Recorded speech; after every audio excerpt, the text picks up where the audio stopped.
Assalamu alaikum viewers. Welcome to our channel Learning with Bilal. You may learn about system hardware and software, network and securities, mathematical solutions and many other interesting tricks and tips. Let's start our today's topic and don't forget to subscribe and share with your mates. Bismillahirrahmanirrahim. Assalamu alaikum. Welcome to all of you Learning with Bilal. Today our first lecture is on Microsoft Word. जैसा कि आप सबको introductory video में बता चुके हैं कि हम डिफरेंट सीरीज़ के ऊपर काम करेंगे, तो उस सीरीज़ में पहली सीरीज़ जो हमारे पास आ रही है जी माइक्रोसॉफ्ट वर्ड की है। माइक्रोसॉफ्ट ऑफिस 2019 पे हम काम करेंगे क्योंकि इससे पहले पुराने वर्जन्स बहुत सारे मार्केट में मिलते हैं, तो लेटेस्ट 2019 होगा, इस पर हम वर्क करेंगे और इसी के ऊपर अपनी सीरीज़ का आगाज़ करते हैं। तो सबसे पहले आपको इसकी इंस्टॉलेशन के बारे में थोड़ा सा गाइड कर देते हैं। माइक्रोसॉफ्ट ऑफिस 2019 आपने अपने सिस्टम्स में इंस्टॉल कर लेना है। इंस्टॉल करने के लिए आप ब्राउज़र से इसको डाउनलोड भी कर सकते हैं। गूगल पे जाएंगे, वहाँ पे जाके माइक्रोसॉफ्ट ऑफिस 2019 लिखेंगे तो बेशुमार लिंक्स मिल जाएंगे उसको डाउनलोड करने वाले। डाउनलोड करने के बाद आपके सामने एक इस तरह से सेटअप आ जाएगा, जैसे कि मैंने डाउनलोड करके रखा हुआ है जी। MS ऑफिस 13, 16, 19 है। हम इसे रन कर लेंगे। रन करने के बाद आपके सामने ये कुछ सेटअप फाइल्स आ गई जिसमें ओ इंस्टॉल के नाम से एक आइकन मिलेगा। इस पर हम डबल क्लिक करेंगे तो ये हमारे सामने परमिशंस लेगा, इसको हम यस कर देंगे तो आप देखेंगे जी ये इंस्टॉलेशन पेज हमारे सामने आ गया। यहाँ पे बहुत सारी बेसिक सेटिंग्स होंगी जिसमें देखिए सबसे पहला काम आपने जो करना होगा वो ऑफिस का वर्जन सेलेक्ट करना होगा। तो हमारे पास 2013, 16 एंड 19 वर्जन है, यहाँ से हम 2019 सेलेक्ट कर लेंगे। उसके बाद अपनी विंडोज़ के अकॉर्डिंगली x86 या x64, अगर आपके पास माइक्रोसॉफ्ट विंडोज़ जो है वो 32 बिट यूज़ कर रहे हैं आप लोग तो आप इसको x86 पे लेके जाएंगे। अगर आप 64 बिट यूज़ कर रहे हैं तो आप x64 पर ही रहेंगे। उसके बाद नीचे देखें जी प्रो प्लस के लिए कुछ ऑप्शंस हैं। यहाँ पे आप स्टैंडर्ड भी यूज़ कर सकते हैं, प्रो प्लस 19 वॉल्यूम भी यूज़ कर सकते हैं, तो हम यहाँ पे प्रो प्लस यूज़ करेंगे। इसमें जितने भी अवेलेबल एप्लीकेशंस हैं वो सारे नीचे आ रहे हैं, word, excel, access, outlook and so on. आपको इसमें से जो एप्लीकेशन भी अपने सिस्टम में इंस्टॉल करना है, जो आप करना चाहते हैं, जिसकी आपको ज़रूरत है, आप उसको यहाँ से चेक इन करके इंक्लूड कर सकते हैं। जैसे मोस्टली लोग word, excel, access and PowerPoint पे रखते हैं। अगर आपको इसके अलावा भी किसी एप्लीकेशन की ज़रूरत है तो आप यहाँ से चेक लगा के सारा एप्लीकेशंस इंक्लूड कर सकते हैं। उसके दूसरी साइड पे आप चलें तो लैंग्वेजेस आ रही हैं, यहाँ पे सिंगल प्रोडक्ट्स भी आ रही हैं जी। सिंगल प्रोडक्ट मींस ये जो चीज़ें हैं ये सारी की सारी पैकेज के अंदर होंगी। अगर आप एडिशनल में कुछ चाहिए, जैसे मैं यहाँ से प्रोजेक्ट प्रो और विजुअल प्रो भी इंस्टॉल करना चाहता हूँ तो मैं यहाँ पे क्लिक कर लूँगा। उसके नीचे विजुअल स्टैंडर्ड भी है, पब्लिशर भी है, वन नोट वगैरह और भी आ रहे हैं, तो यहाँ से हम सिलेक्शन कर लेंगे। लैंग्वेज हमारे पास बाय डिफ़ॉल्ट इंग्लिश ही सिलेक्टेड है, अगर आप चेंज करना चाहते हैं तो ऑप्शंस आपके सामने हैं। उसके अलावा यूटिलिटीज़ में भी हमारे पास कुछ ऑप्शंस मौजूद हैं जहाँ पे डाउनलोड ऑफिस भी मिल जाता है। यहाँ से भी आपको बहुत सारे लिंक्स में हेल्प मिल सकती है, लेकिन अगर आपने इंटरनेट से पहले ही सेटअप कंप्लीट डाउनलोड किया होगा ऑफलाइन इंस्टॉलर के साथ तो आपके सामने यही विंडो काफ़ी होगी। उसके बाद आप देखें जी इंस्टॉल ऑफिस का बटन है, अनइंस्टॉल ऑफिस का बटन है, फोर्स टू रिमूव ऑफिस है, चेक स्टेटस है। तो चूँकि मेरे सिस्टम में ऑलरेडी माइक्रोसॉफ्ट ऑफिस 2019 इंस्टॉल है तो मैं यहाँ से आगे नहीं चलता।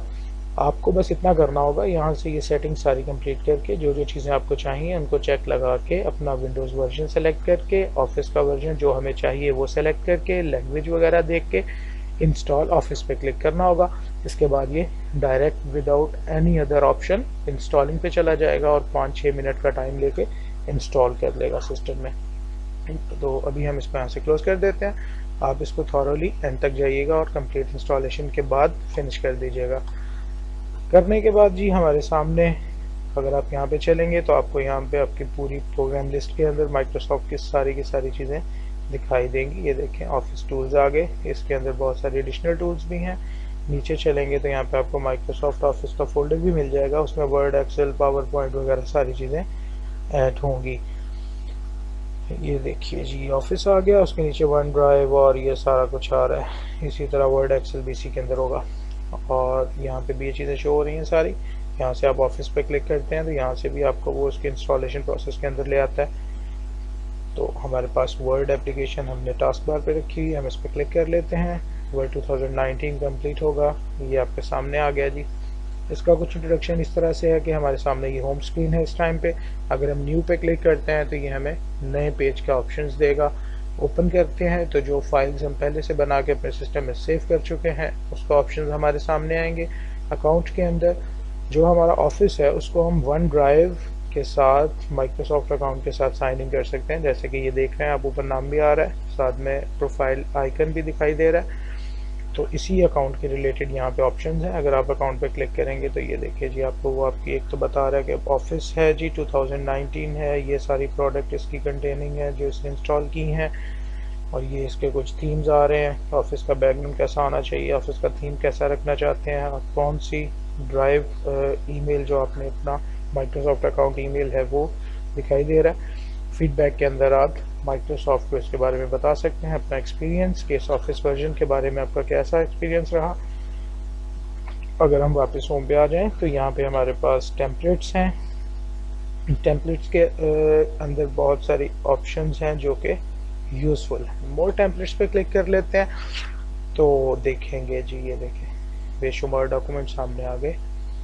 बिजनेस भी है, कार्ड्स भी हैं, फ्लायर्स भी हैं, letters, education, resumes and cover letters, holiday. तो आप जिस कैटेगरी में भी जाना चाहते हैं आप उस कैटेगरी पे क्लिक कर सकते हैं। तो ये देखेंगे जी वो ऑनलाइन कुछ टेम्पलेट्स को लोड करके ये आ गया हमारे सामने। तो रेज्यूम के बने बनाए कुछ टेम्पलेट्स अवेलेबल हैं। आप किसी भी टेम्पलेट पे क्लिक करेंगे वो टेम्पलेट डाउनलोड होगा और वर्ड के अंदर हमारे सामने आ जाएगा जी। ये देख लीजिए। अब हम इसके अंदर अपना डेटा वगैरह चेंज करेंगे तो ये रिज्यूम कंप्लीट हो जाएगी। तो ये चूँकि हमारा ऑफिस पहले से साइन इन है इसलिए उसने नाम ऑथर का अकॉर्डिंगली खुद ब खुद उठा लिया। तो इस तरह की हरकतें ऑफिस करता रहता है, अच्छी हैं वैसे। तो हम फिलहाल इसको क्लोज करते हैं और बाकी चीज़ों की तरफ चलते हैं। हम जी हम इसको सेव नहीं करना चाहते, हम डोंट सेव पे क्लिक कर देते हैं। वापस चलते हैं जी अपने होम के ऊपर। ये हमारे सामने कुछ रीसेंट डॉक्यूमेंट्स जो हमने पहले से ओपन किए होते हैं, और ये प्रिंट के अंदर जो चीज़ें हम ज़रूरी हैं बार बार हमें ज़रूरत पड़ती है हम उसको प्रिंट भी कर सकते हैं। अब हम चलेंगे न्यू पे, ब्लैंक डॉक्यूमेंट पे क्लिक करेंगे तो ये आप देख सकते हैं हमारे सामने माइक्रोसॉफ्ट ऑफिस 2019 का इंटरफेस आ चुका है। अब यहाँ पे क्या होगा, सबसे पहले क्विक लॉन्च, सेव का बटन है, अनडू का बटन है, रीडू का बटन है, उसके बाद टाइटल एरिया है जहाँ पे डॉक्यूमेंट का टाइटल दिखाई दे रहा है, उसके बाद साइन इन ऑप्शंस में आपका नाम वगैरह और जो भी आईडी आपने लॉगिन की होगी उसकी डिटेल्स हैं। उसके बाद एक फंक्शन है जिसके अंदर हम ये वाले जो सामने रिबन्स वगैरह इनकी सेटिंग है ये मैं आपको भी बताता हूँ थोड़ी देर में। उसके आगे कैप्शन बटन्स हैं जिसमें मिनिमाइज का बटन है, मैक्सिमाइज एंड रिस्टोर है, क्लोज का बटन है। तो ये देखिए जी ये सारे tabs, home tab, insert tab, इनको टैब कहा जाता है। हर टैब के अंदर डिफरेंट नेचर के तमाम आइकन्स, ऑप्शंस कह लें, अवेलेबल हैं। तो ये सारे थॉरली देखेंगे जी इंशाल्लाह आहिस्ता आहिस्ता आगे चल के साथ साथ। और हर टैब के नीचे जो हमें एरियाज दिखाई देते हैं, जैसे ही हम टैब चेंज करते हैं तो नीचे ये देखें सारे ऑप्शंस भी चेंज हो जाते हैं। इन ऑप्शंस को क्लासिफाई किया गया है इस तरह से ब्लॉक्स में, और इन ब्लॉक को रिबन कहा जाता है जी। जैसा कि होम टैब पर एक ये क्लिपबोर्ड रिबन है, second is font ribbon, third one is paragraph ribbon, ये सारी चीज़ें। इसी तरह स्टाइल्स रिबन, एडिटिंग रिबन। और अगर हम इंसर्ट पे चलते हैं, इंसर्ट टैब है और इसके अंदर ये पेजेस रिबन है, टेबल्स रिबन कहलाएगा, इलस्ट्रेशंस रिबन कहलाएगा, एड-इन्स रिबन कहलाएगा, मीडिया ये भी एक छोटा सा रिबन है, लिंक्स ये भी एक रिबन है। तो होप सो पता चल गया आपको। ये जो ऊपर हमें हेडिंग्स दिखाई दे रही हैं इनको हम टैब्स कह के पुकारेंगे, और हर टैब के नीचे जो क्लासिफाइड्स हैं उनको हम रिबन कह के पुकारेंगे। तो ये जो चीज़ मैंने आपको बताई थी ये इसी के रिलेटेड है, टैब्स एंड रिबन्स। इस पर हम क्लिक करते हैं, ऑटो हाइड पे अगर हम चले जाते हैं तो ये आपकी टैब्स और आपके रिबन्स हाइड कर दे, लाइक दिस। अगर आप वापस इसको लेके आना चाहते हैं जी माउस ऊपर लेके जाएंगे जैसे ही कॉर्नर में, तो ये देखें आपको कैप्शन बटन्स भी और उनके बारे में ऑप्शन भी दिखा रहा है। अगर हम यहाँ पे क्लिक करते हैं, शो टैब्स पे क्लिक करेंगे, तो शो टैब्स पे हमें रिबन्स नहीं दिखाएगा, जस्ट टैब्स का टाइटल दिखा देगा। अगर हम अगेन इस पे क्लिक करते हैं और शो टैब्स एंड कमांड्स पे जाते हैं, तो रिबन्स भी दिखाएगा और टैब्स भी दिखाएगा। ये आप देख सकते हैं। ये छोटा सा जो आपको एक ड्रॉप डाउन मेन्यू नज़र आ रहा है, आप ये क्विक एक्सेस बार के अंदर चेंजिंग कर सकते हैं। अगर कोई ऐसा टूल है जो आप फ्रीक्वेंट यूज़ करते हैं, बार बार इस्तेमाल की ज़रूरत पड़ जाती है आपको, तो आप यहाँ पे क्लिक करके यहाँ से उसमें कोई भी चीज़ ऐड कर सकते हैं। अच्छा जी, तो ये स्केल्स हैं जी हमारे पास। एक टॉप स्केल है, एक लेफ़्ट स्केल है। ये हमें पेपर का साइज़ भी बता रहा है, 1 इंच से स्टार्ट कर रहा है, 7 पॉइंट समथिंग तक जा रहा है। इसी तरह अगर आप नीचे की साइड पे देखें तो लेफ़्ट साइड पे भी आपको ये स्केल दिखाई दे रहा है। इस पे ये जो लाइट कलर होगा दरमियान वाला, ये वर्किंग एरिया कहलाएगा, और ये जो डार्क कलर होगा शुरू में और लास्ट पे, इसको मार्जिन एरिया कहेंगे। आप मार्जिन एरिया में नहीं लिख सकते, इसको कम ज़्यादा किया जा सकता है। परेशान क्यों हो गए आप लोग, आगे चल के उसको भी देखेंगे। उसके बाद नीचे चलते हैं जी। यहाँ पे हमारे पास 3 लेआउट्स हैं। सबसे पहले रीड मोड है, इस पर क्लिक करने से हमारा जो पेज है वो रीडिंग मोड पे चला जाता है। अभी हमारे पास कोई डॉक्यूमेंट लिखा हुआ नहीं है, इसलिए ब्लैंक आ रहा है। अगर कोई बुक वगैरह हो तो वो पेज बाय पेज यहाँ पे दिखाई देती है। प्रिंट प्रीव्यू है, यहाँ पे क्लिक करने से आप प्रिंट प्रीव्यू पे आ जाते हैं। मतलब ये हुआ कि जो चीज़ भी आप यहाँ पे बनाएंगे, डिज़ाइन करेंगे, वो जिस तरह से यहाँ पे सेटिंग होगी, बिल्कुल उसी तरह से वो प्रिंट के ऊपर हार्ड फॉर्म में भी आपके पास आएगा। Third one is web layout. Web layout पे क्लिक करने से वेब पेज की तरह, वेबसाइट की तरह एक वाइड रेंज में आपको डॉक्यूमेंट दिखाई देगा। तो ज़्यादातर हम प्रिंट प्रीव्यू पर ही रहते हैं। ये हो गया। आगे आ गया जी हमारे पास जूम पैनल है, जिसमें से zoom out, zoom in. Zoom in से आपका पेज जूम इन होगा, करीब आएगा, जूम बढ़ता जाएगा। माइनस पे अगर आप क्लिक करेंगे तो जूम आउट होगा। आप इस स्क्रॉल को डायरेक्टली भी कम ज़्यादा कर सकते हैं। ये हो गया जी इसका इंट्रोडक्शन। ये एक चीज़ हमने शुरू से छोड़ दी थी, जिसमें डॉक्यूमेंट 2 आपको दिखाई दे रहा है। इसको टाइटल बार मैंने बताया था करता क्या है। देखिए भाई, हमने वर्ड ओपन किया, उसने बाय डिफ़ॉल्ट इसका नाम डॉक्यूमेंट 2 रख दिया, लेकिन जैसे ही हम इस डॉक्यूमेंट का कोई नाम चेंज करेंगे या अपनी ज़रूरत के मुताबिक इसका कोई नाम रखेंगे, तो वो यहाँ पे दिखाई देगा। करके देखते हैं, फाइल पे चलते हैं, सेव का ऑप्शन है, सेव करते हैं। तो देखिए जी, वन ड्राइव भी बता रहा है कि आपको ये ऑनलाइन सेव करना है, दिस पीसी में करना है। तो हम कहते हैं भाई दिस पीसी में करना है। इस पीसी में बता रहा है तो डेस्कटॉप पे करना है या आपके लोकल ड्राइव्स के अंदर जाके कहीं करना है, डाउनलोड्स में, डॉक्यूमेंट्स में। हम डेस्कटॉप सेलेक्ट कर लेते हैं, तो ये डेस्कटॉप आ गया। यहाँ पे हम इसका नाम रखते हैं जी माई डॉक। माई डॉक हमने नाम रख दिया, सेव कर लेते हैं। ये देखिए document 2 replace with my doc. So this is called title bar. और ये है जी हमारा वर्किंग एरिया। यहाँ पे कर्सर ऑलरेडी ब्लिंक कर रहा है, that means ready to use है। आप यहाँ पे जस्ट लिखना स्टार्ट करेंगे, कीबोर्ड से टाइप स्टार्ट करेंगे और ये आपको दिखाता जाएगा दिस वन। ओके, तो अब चलते हैं जी। सबसे पहला जो बेसिक हमारे पास रिबन है, उस रिबन का नाम है फॉन्ट रिबन, जो कि होम टैब के ऊपर अवेलेबल है। इसमें सबसे पहला ऑप्शन जहाँ पे Calvary body, drop down menu पे क्लिक करेंगे। जितने भी अवेलेबल फॉन्ट स्टाइल्स हैं आपके सिस्टम में मौजूद हैं, वो आपको इस लिस्ट में मिल जाएंगे।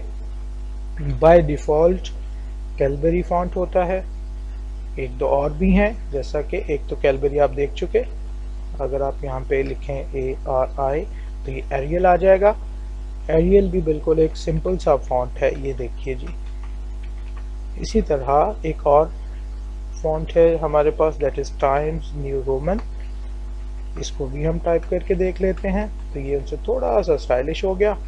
एक और है जिसको हम सिंपल के अंदर ही गिनते हैं और ज़्यादातर यही डॉक्यूमेंट्स के लिए इस्तेमाल किए जाते हैं। ये देखिए जी, ये हमारे पास Calibri body, this is Arial, this is Times New Roman and this is Georgia. तो ये 4 स्टाइल्स हम अमूमन इस्तेमाल करते हैं डॉक्यूमेंटेशन के लिए, लेकिन सब सामने हैं, जो आपका दिल चाहे आप यूज़ कर सकते हैं। इस लिस्ट में ड्रॉप डाउन मेन्यू में जो भी डॉक्यूमेंट स्टाइल आप सेलेक्ट करेंगे, प्रोग्राम उसी के अंदर लिखा जाएगा। Okay, next one is size, font size. Click करते हैं, अभी हम 11 पॉइंट्स पे हैं, अगर हम कम करते हैं तो ये कम हो जाएगा, 10 पे ले चलते हैं। अब देखिएगा, ये देखिए 1 पॉइंट कम हो गया। अगर हम इसको मज़ीद छोटा करते हैं, 8 पे चलते हैं, ये देखिए जी। अगर हम इसको बढ़ाना चाहते हैं, जितना मर्जी बढ़ा सकते हैं, ये उसी हिसाब से चेंज होता रहेगा। अच्छा जी, एक और बात, ये तो था कि हमने पहले से सेलेक्ट किया उसके बाद टाइप किया, लेकिन एक ऑप्शन और देखिएगा कि जब हमने एक दफ़ा किसी चीज़ को लिख लिया, जैसे हमने ये लाइन लिखी लर्निंग विद बिलाल, तो हम इसको चेंज करना चाहते हैं तो हम क्या करेंगे, माउस के साथ इसको सेलेक्ट कर लेंगे। जब ये सिलेक्शन हाईलाइट आ जाए तो उसके बाद आप इसका साइज़ 10 पे ले जाएं, 8 पे ले जाएं, बड़ा कर लें, 12, 14, 16, 18, जितना चाहें आप इसको बढ़ा सकते हैं। एक और चीज़ आप कहेंगे, अगर मुझे 8 से नीचे जाना हो तो क्या करूँगा? भाई लिस्ट में नहीं आ रहा, लेकिन आप डायरेक्टली इस बॉक्स पे आके 8 को ख़त्म करेंगे बैक स्पेस के साथ, और यहाँ पे आप लिखते हैं जी 5, तो ये देखिए 5 पे चला गया। इसी तरह मैक्सिमाइज में 72, अगर मुझे इससे भी ऊपर जाना है तो मैं भाई 5 को बैक स्पेस कर देता हूँ, यहाँ पे मैं लिख देता हूँ भाई 85, एंटर, तो मुझे 85 पे ले जाएगा। ओके, आगे 2 ऑप्शंस हैं हमारे पास, this is increase font size, this is decrease font size. तो जो आपने टेक्स्ट सेलेक्ट किया हुआ है, आप यहाँ से इंक्रीज करेंगे तो उसका साइज बढ़ाता जाएगा पॉइंट टू पॉइंट। देखिए 140 पे चला गया, 150 पे चला गया। अगर आप इसको डिक्रीज फॉन्ट साइज पे क्लिक करते जाएंगे तो उसका साइज कम करता जाएगा। This one is nice. आगे जी, ये हमारे पास ऑप्शन है चेंज केस का। जैसे हमने ये एक चीज़ लिखी, फर्स्ट लेटर कैपिटल था, फिर स्मॉल आ गए, फिर आगे सारे स्मॉल हैं। अगर हम इसको चाहते हैं सारा कैप्स में चला जाए तो हम यहाँ पे क्लिक करेंगे, अपर केस पे ले जाएंगे, तो ये देखिए उसने हमारे टेक्स्ट को अपर केस में कन्वर्ट कर दिया। अगर हम यहाँ पे क्लिक करके लोअर केस कर देंगे, लोअर केस पे ले जाएगा। कैपिटलाइज ईच वर्ड पे कर देंगे, पहला वर्ड कैपिटल कर देगा। अगर हम सेंटेंस केस पे ले जाएंगे तो जस्ट पहला लेटर कैपिटल होगा, बाकी सारे स्मॉल कर देगा। गुड वन, चुगल उल्टा हो जी, पहला स्मॉल बाकी कैपिटल। तो अमूमन अगर आप हेडिंग्स यूज़ कर रहे हैं तो आप कैपिटलाइज ईच वर्ड इस्तेमाल करते हैं, जो भी आप चाहें यूज़ कर सकते हैं, जो भी आपको चाहिए। नेक्स्ट, इसी रिबन के आगे क्लियर ऑल फॉर्मेटिंग। इस टूल का क्या काम होगा भाई, हमने इसका जितना साइज लगाया, जो अगर हम नीचे आके कलर्स वगैरह यूज़ करते हैं, क्लियर कर देगा। 11 पे ले गया और डिफ़ॉल्ट फॉन्ट पे ले गया। जो फॉर्मेटिंग भी हमने फॉन्ट रिबन में रहते हुए की थी वो सारी क्लियर कर दी इसने जी। तो नीचे वाले ऑप्शंस थोड़ा सा साइज बढ़ा लेते हैं, देखिएगा जी। This one is bold B, अगर हम इस पर क्लिक करते हैं एक हाइलाइटर भी लग गया, दैट मीन्स बोल्ड अप्लाई हो गया। अब हम यही सेम बोल्ड लिखते हैं, ये आप देखिए फॉन्ट स्टाइल भी वही है, फॉन्ट साइज भी वही है, लेकिन डिफरेंस आपके सामने है। तो दिस वन इज बोल्डेड स्टाइल। अगर हम दोबारा इस पर क्लिक कर देते हैं तो बोल्ड ख़त्म हो गया। अब ये क्या करेगा जी, देख सकते हैं, आई फॉर इटैलिक, इटैलिक पे क्लिक करते हैं, अब देखते हैं क्या डिफरेंस आता है। Wow, this one is italic, this one is underline. Italic पे दोबारा क्लिक करेंगे, इटैलिक क्लोज हो जाएगा। अंडरलाइन पे क्लिक करेंगे तो अब ये टेक्स्ट को अंडरलाइन करेगा। अच्छा, ये मत सोचिएगा कि मैंने ये करने से पहले इसे ऑफ किया, इटैलिक करने से पहले बोल्ड किया। अरे भाई, अब तीनों ऑन कर सकते हैं। सी, जिस चीज़ की आपको ज़रूरत है आप अप्लाई कर सकते हैं। नेक्स्ट वन मैंने तो कभी इस्तेमाल नहीं किया भाई, जैसे स्ट्राइक थ्रू। स्ट्राइक थ्रू क्या करेगा, अंडरलाइन की तरह लाइन लगाएगा लेकिन टेक्स्ट के ऊपर लगाएगा। लिखा होता ना बोनस 50 को काट के 30 का हो गया, तो जो 50 को काटने वाली लाइन है दैट इज स्ट्राइक थ्रू। आगे है जी हमारे पास ऑप्शन सबस्क्रिप्ट एंड सुपरस्क्रिप्ट। अच्छे ऑप्शंस हैं, देखिएगा। अगर हम सबस्क्रिप्ट करते हैं दैट मीन्स के लेट हम लिखते हैं जी H2O। ओहो, 2 यहाँ पे नहीं चाहिए था भाई, 2 तो हमें H के नीचे लेके जाना है बॉटम लाइन पे। तो हम क्या करते हैं, सबस्क्रिप्ट ऑन कर लेते हैं। सबस्क्रिप्ट पहले हम लिखेंगे H, उसके बाद हम सबस्क्रिप्ट ऑन करेंगे, देन लिखेंगे 2, देन सबस्क्रिप्ट ऑफ कर देंगे, फिर लिखेंगे O। ओहो, उसके बाद हम आगे चलेंगे जी सुपरस्क्रिप्ट। तो सुपरस्क्रिप्ट अगर हम कहते हैं जी एक्स स्क्वायर लिखना चाह रहे हैं, सुपरस्क्रिप्ट काम आएगा, कैसे आएगा, एक्स लिखेंगे, सुपरस्क्रिप्ट ऑन कर लेंगे, देन स्क्वायर लिखेंगे। वाओ, समझ आ गई आप लोगों को। सुपरस्क्रिप्ट एंड सबस्क्रिप्ट के अंदर जो डिफर था, सबस्क्रिप्ट हमें बॉटम लाइन पे ले जाता है और सुपरस्क्रिप्ट हमें अपर लाइन पे ले जाता है। उसके आगे कुछ टेम्पलेट्स हैं भाई टेक्स्ट इफेक्ट्स के, इस पर आप क्लिक करें, ये आपके सामने आ गए। आप यहाँ से कोई भी टेक्स्ट इफेक्ट अप्लाई कर सकते हैं। देखिए ये हमने लिख लिया, इसका साइज बढ़ाते हैं, ये देखिए जी, इसको हम चेंज भी कर सकते हैं किसी भी स्टाइल में। कुछ नहीं चाहिए भाई, क्लियर फॉर्मेटिंग, कैलबरी 11 पे वापस ले जाओ इसको। आगे देखते हैं, हमारे पास हाइलाइटर है। हाइलाइटर, बिल्कुल हाइलाइटर क्लिक करें, जो भी कलर आपको चाहिए आपको कलर इस्तेमाल कर सकते हैं। कलर पे क्लिक करेंगे, ये देखिए हमारे कर्सर के साथ एक हाइलाइटर का आइकन मिल गया हमें। हम टेक्स्ट के ऊपर लगाएंगे और ये हाइलाइटर टिपिकल हाइलाइटर की तरह ही वर्क करेगा। हमने जो चीज़ भी लिखी है, अगर हम इसको किसी भी कलर के अंदर हाईलाइट करना चाहते हैं तो हम हाइलाइटर का यूज़ कर सकते हैं। अच्छा, next text colour. Text colour अभी तक हम ब्लैक यूज़ कर रहे थे, ऑटोमेटिक पे था। अगर हम यहाँ से किसी भी कलर पे लेके चलते हैं, लाइक ब्लू, तो ये ब्लू हो गया ब्रदर्स। अगर हम इसको रेड करते हैं तो ये हमें रेड में टेक्स्ट फॉन्ट कलर देगा, रंग बिरंगा। This one font ribbon, first tab home और रिबन के तमाम ऑप्शंस हमने प्रैक्टिस करके देखे। अब तक के लिए इतना ही, आपसे मुलाकात होगी नेक्स्ट लेक्चर में। अपना ख्याल रखिए, अल्लाह हाफिज़।